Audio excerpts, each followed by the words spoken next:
Welcome back to eSIM Studios. Man, it seemed like when the leaks came out a week ago that Apple was drastically increasing the prices of their devices all across the board of their products.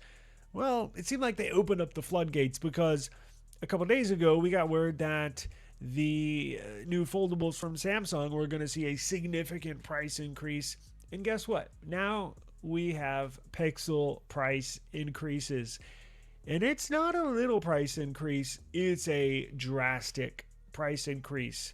So it essentially makes it even harder now to justify getting a Pixel when you compare it to the competition. Now, we're going to review the prices of all the storage variants. It's similar to the new foldables from Samsung, the Z Flip 8, Z Fold 8, Z Fold 8 Ultra. These are in euros. However, they're going to keep it relatively similar within, I don't, look, we have no idea, but it's going to stay somewhere right around. I can promise you they're going to be somewhere around these prices, but these are official prices. And if you're in Europe, if you're in the US, if you're anywhere in the world and you're a Pixel fan, this is not good. After we discuss the prices, we're going to get into what this means for you, for your pocket, for your dollar, and for the tech world as a whole, because it doesn't look good. But let's look at these prices first. So what do we know about the Pixel 11? We also got colors as well. Now, we all know Google loves to hide the colors in some weird ass name that makes no sense. Like, they use some of these names for these colors I've never even heard of. I had to go look up a couple of these words. I'm like, what the hell does this mean? Why can't they just say blue, black, white, green? Anyways, let's check out the prices. So, oh boy, here we go. So, can y'all see that? It shows, if you can't, maybe you should be able to see that, and we'll discuss so you'll know if you can't. So I say, older people, put your glasses on. So Pixel 11. So there's a couple of changes that Google's going to do when it comes to the Pixel 11 series. Finally, Pixel. This is one good thing. If there's all this bad news coming out, at least there's one good thing. Well, maybe it does still mean higher prices. They're eliminating the 128 gig device. We've been wanting them to do this for years. I just wish they did it, a couple years ago when the prices were lower than this year. But they get rid of the 128. It justifies them. They had to get rid of the 128 because it justifies them, sort of, barely, charging more, if that makes sense, because they're not going to put a 128 gig for $1,000. Now, the Pixel 11, the base Pixel 11, 256, $1,000 right off the bat, $999. When the Pixel, the base Pixel is sort of like the base S26, right? It's a flagship, but it's $800. It's like $799 brand new. Well, this year they're increasing it by $200. So the base Pixel is going to be $1,000 right off the bat. Now, I want everybody, because they show these storage variants here, but I want everybody to remember, if you are considering getting a Pixel, they're reducing the RAM this year. So it does show the storage there, but the Pixel 11 is getting 8 gigs of RAM now. So instead of coming with 12 like the last couple of base Pixels, it's only going to get 8 on the base Pixel 11, and they're charging $1,000 for that. Pretty crazy. The Pro and the Pro XL and the Pro Fold are getting 12. So again, reducing the amount of RAM in these devices. They're giving you less and they're charging more for this device. We get screwed. So if you want to jump up in storage for the base Pixel 11, which doesn't even make sense, the 512 gig Pixel 11 is $1,129. $1,129. Why would you do that when you can pay an extra $70 more and get the base Pixel 11 Pro at $256? You can get that for $1,199. You want to go up in storage? Pixel 11 Pro 512 is $1,329. those are the ones that I'm kind of 512 is my sweet spot. I can do 256, but it's it would go rather quick within a few months. 1 terabyte is, I mean, I could do 1 terabyte, but you're gonna be spending a lot. I'd rather manage my storage than spend too much money. But 512 Pixel 11 Pro 1329, Pixel 11 Pro 1 terabyte 1589. Now, if you want to jump up to the big boy, the Pixel 11 Pro XL, this is going to be their flagship model. So the base flagship big phone from Pixel is going to be $1399, $1,400. I think last year it was at $1199, if I'm not mistaken. It was either, yeah, I believe it was $1199, about $1,200. So they're going up $200 on the base model. And remember, they're giving you less RAM. So it hits you with that 1-2, right? 1-2 punch.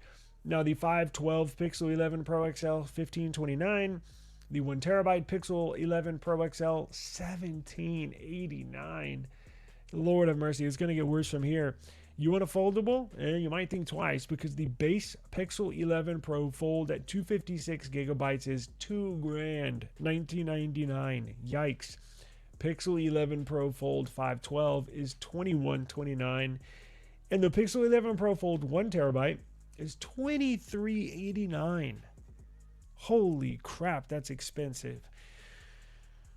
Whew, man, I gotta catch my breath after that, because this is insane.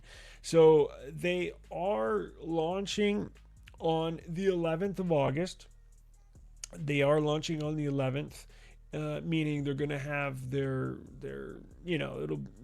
special where they talk all about it and blah blah blah blah blah. The last one was horrendous. I think they had Jimmy Fallon on. It was horrible.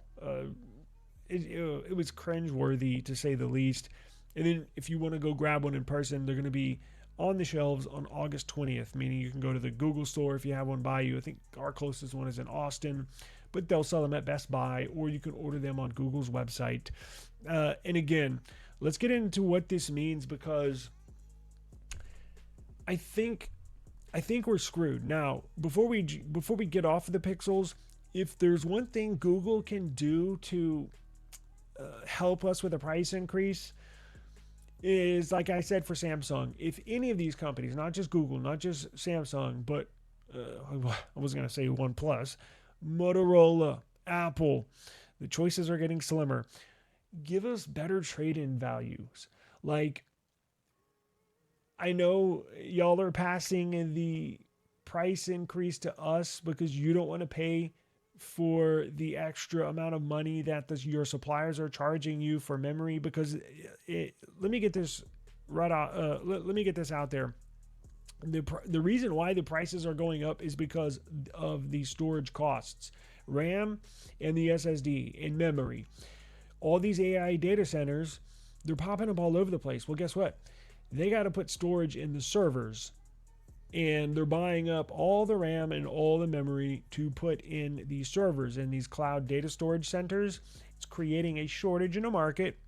So the supply is low, demand is high, the prices go up, and that's exactly what's happening here. But the manufacturers don't want their profit margins to decrease, because if they had to pay more for the storage but they kept the phone the same price, that would drastically cut into their profit margins. Meaning, if it costs Google $500 to make the base Pixel 11, the 256 gig that's going for $1,000, if it costs them $500 to make it, and they sell it to you for $1,000, well, they make it a profit of $500 per device. Let's say they had to pay extra for storage. So let's say it costs them $600 to make the Pixel 11, the Pixel 11 base model 256. It cost them $600 to build, but they still put a $1,000 price tag on it. Well, their profit goes down to $400. Well, they're used to having a profit margin relatively the same. It fluctuates a little bit, but relatively the same profit margin, within a couple percent from previous years. Well, the prices of this memory has skyrocketed so much that they would essentially not make a profit on these devices. Well, very minimal profit if they kept the prices the same because their costs shot way up. So what they're doing is they're passing along that price increase to us. They're passing it on to us, the consumer, so we get screwed in the end. Now, as I mentioned, one thing I wish they would do to help alleviate, and I think a lot of these companies, I think they're going to be shocked because we haven't, as a consumer, as of right now, of course, prices have gone up a little bit, but this is the very first time we're going into new territory here. Apple just announced price increases, and yes, if you went to go buy a new MacBook, a new Apple product within the last week, you know the prices have increased. But for me, for a lot of other people, we haven't purchased a product yet that's had its price inflated because of the RAM shortage.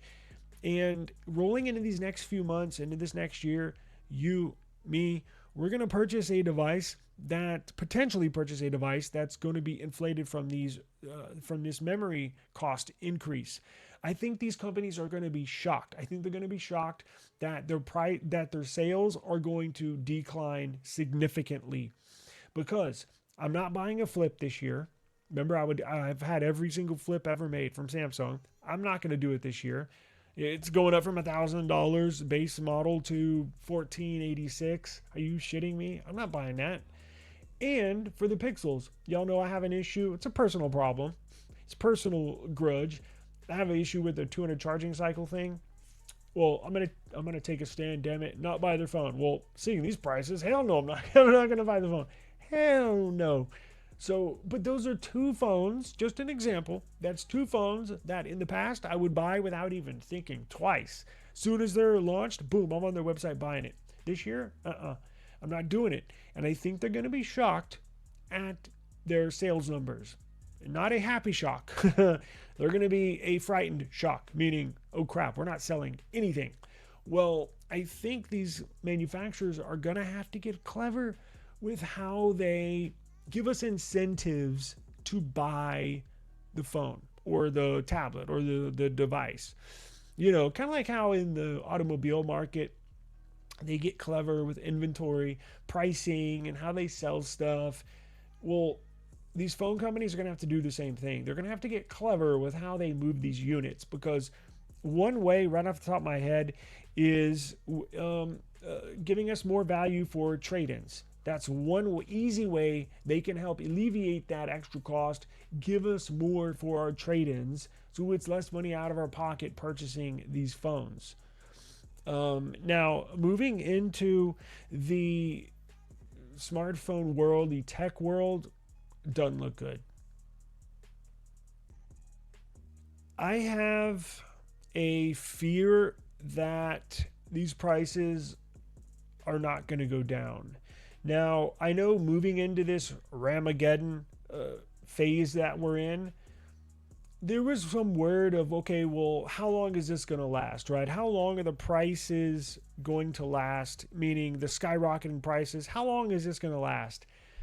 There were some analysts saying that it could roll into the 2030s, meaning into, next 4 years when we hit 2030. And that analyst said, and that might not even be the beginning of us going back down to the prices the way they were a year ago. I've been thinking a lot about this lately. I have a fear, and my hope for going back to the old days as far as pricing is getting smaller and smaller as each day goes on.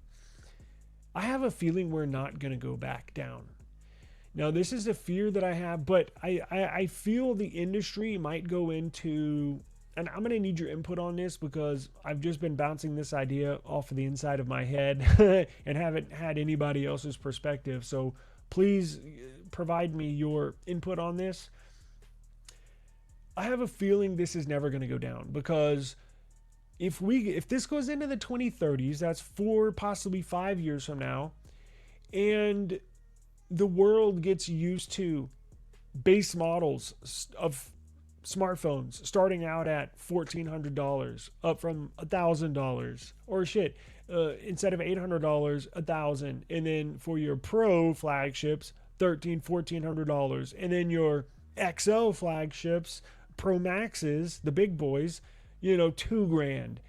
I don't I have a fear that's never going to come down, because let's move 5 years from now into like 2031 or 2032. They're going to be so used to that revenue coming in. Now, it's going to take a hit. Their sales are going to take a hit. I think it'll come back up a little bit with how they get clever sales wise with pricing these and giving us incentives to buy, but it's never going to be the way, or they're never going to sell in volume the way it was a year ago, 2 years ago, 3 years ago. I have a fear that it's not going to go down, because they're going to get used to that revenue stream, that amount of money coming in every month, every fiscal year. And if they reduce their prices, they're going to be used to that revenue stream for the last few years. Again, I'm pretending we're in 2032. They're going to get used to that revenue stream, that amount of money coming in, that profit margin per device. They're going to be used to that for a few years. So why would they drop it down to help out the consumer, which would reduce their revenue, which would reduce their profit margin, which would reduce their profit per device? I don't know. Now, it depends on the memory, right? That's the key to the whole thing, is the reduction in the supply of memory. So I know these memory companies are throwing up factories as quick as they can to try and produce more memory. And here's the other thing. These memory manufacturers have made more money in the last year. I saw a report. Samsung has made more money on their memory division just in the last year, just in the last 12 months. Just to give you an idea, Samsung has made more money profit on the sale of their memory than all the previous years combined. Now, Samsung memory goes back 20 something years combined. That's how much money they've made in the last 12 months.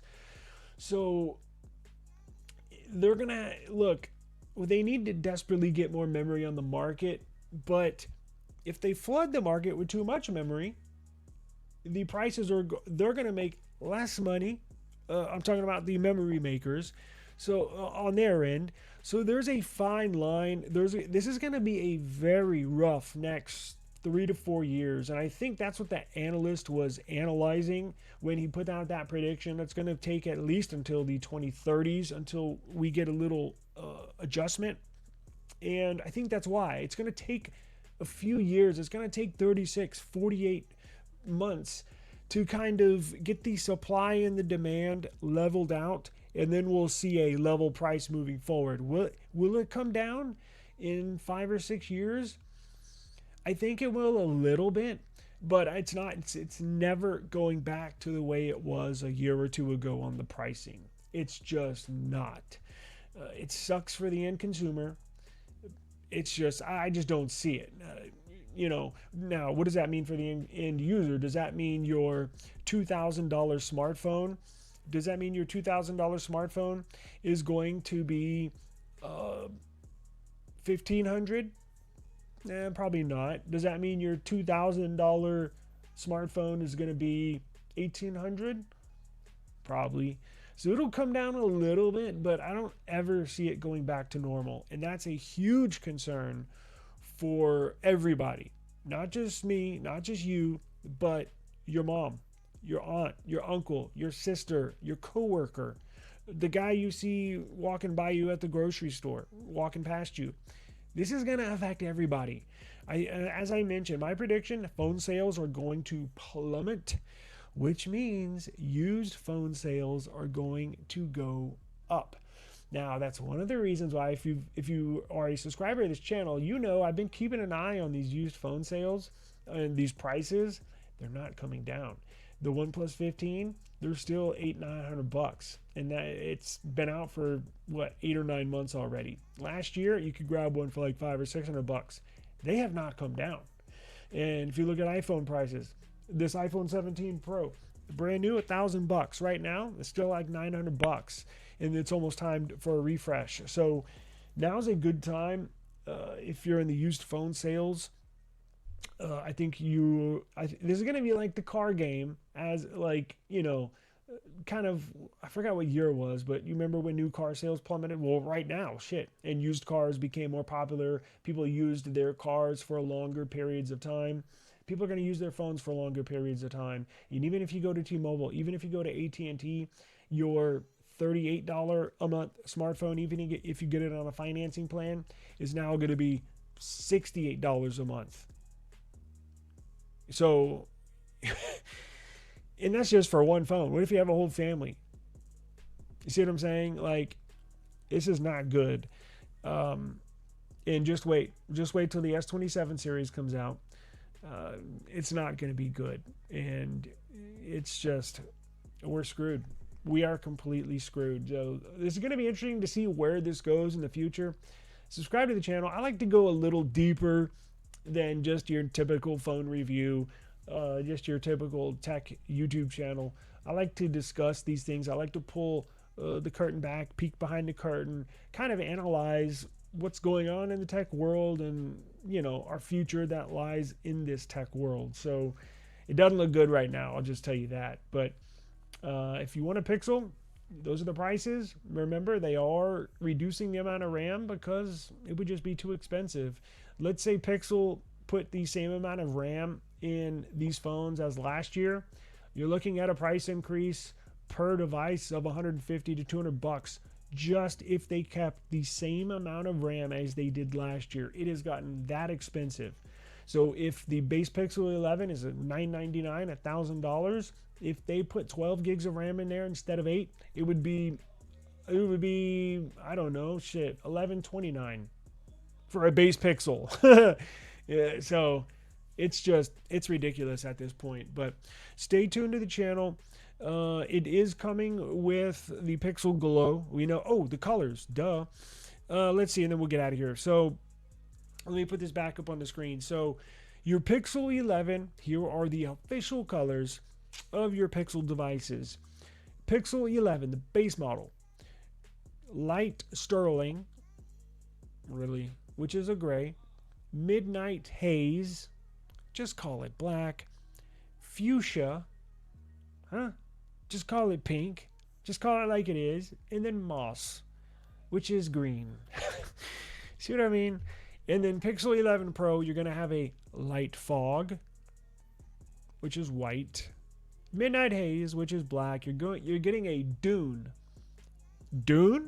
which is pink, and you're getting a pine, which is green. So not only did Google give you off names for the real colors, they give you a version 2.0 for the off colors, because they have a pink Pixel, but they call it dune for one and fuchsia for the other.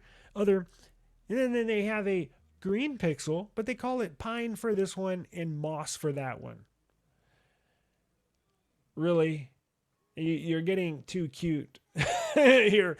You don't have to make it this difficult. Like, you're overthinking yourselves, Pixel team Pixel. Take my word for it. Just give us a green, a pink, a black, and a gray or white. Don't give us all this fluff. It makes it harder for everybody. Even, I guarantee you, even Pixel Google employees can't remember, which, I don't know, the pink one. I guarantee you they're struggling with this. So don't overthink the room. Give us the color names and leave it at that. But moving on to the XL, you have a light fog, which is white, midnight haze, black, dune, pink, pine, green, and then the Pixel 11 Pro Fold. You're getting two colors, a midnight haze, black, and a pine green.